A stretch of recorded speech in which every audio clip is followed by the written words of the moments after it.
Why do we fall in love more than once? ஏன்னா ஒவ்வொரு லவ்வும் ஒரு ரிலேஷன்ஷிப் மாத்திரம் இல்லை, அது நம்ம யாராக மாறணும்னு கற்றுக் கொடுக்குற ஒரு பாடம்.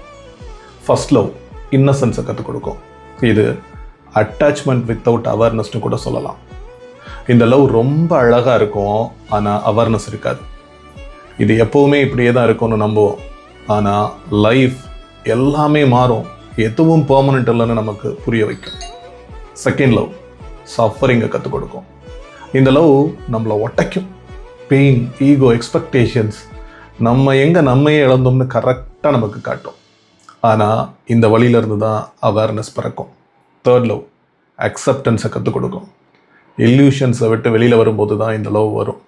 இதில் அண்டர்ஸ்டாண்டிங் அதிகமாக இருக்கும், பயம் இருக்காது, முக்கியமாக ஒரு அமைதி இருக்கும். எல்லா லவ்வும் நம்ம லைஃப்பில் கண்டினியூ ஆகாது. சில லவ் நம்ம வாழ்க்கையில் வர்றதே நம்மளை உருவாக்க தான். இதை புரிஞ்சுக்கிட்டா ஏன் இந்த லவ் இப்படி முடிஞ்சிருச்சுன்னு நம்ம கேட்க மாட்டோம். இந்த லவ் எனக்கு என்ன கற்றுக் கொடுத்துச்சுன்னு யோசிப்போம்.